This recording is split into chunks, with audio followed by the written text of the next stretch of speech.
Welcome to It's Tomorrow News. I am Heina Talati. Extreme weather risks rising as Tibetan Plateau gets hotter and wetter, scientists warn. Scientists have warned that the Tibetan Plateau is becoming warmer and wetter, raising the risk of extreme weather events. The plateau is sometimes described as an Asian water tower because it is the source of many of the continent's major rivers, including the Indus, Ganges, Mekong, Yangtze and Yellow River. The researchers led by the Chinese Academy of Sciences Institute of Tibetan Plateau Research presented a summary of their findings from the ongoing work on Sunday. The plateau will enter a super warm and humid phase that will see more than half the glacier mass melting in some areas and the lake water levels rising by more than 10 meters by the end of the century, according to the researchers.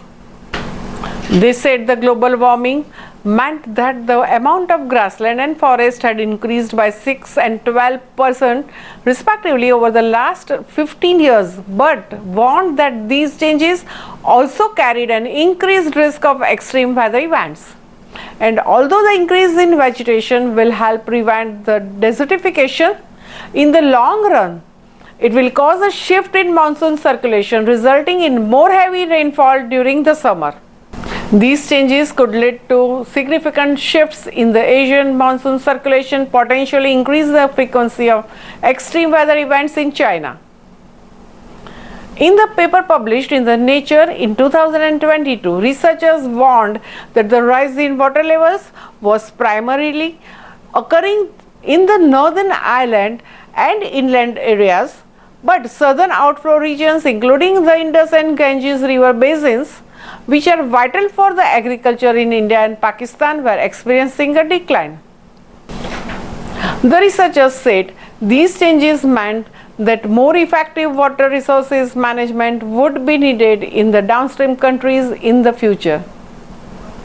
The China Meteorological Administration had previously warned that the total glacier area on the plateau may fall by 40% by 2050, increasing the risk of severe storms and floods in the downstream areas.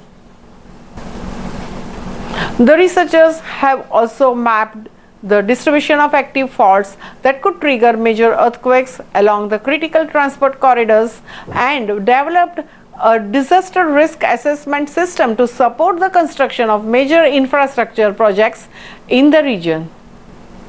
And that's all for now. For more news updates, stay tuned with us. It's Tomorrow News. For more global weather updates like this, subscribe to our channel and hit the bell icon for regular updates.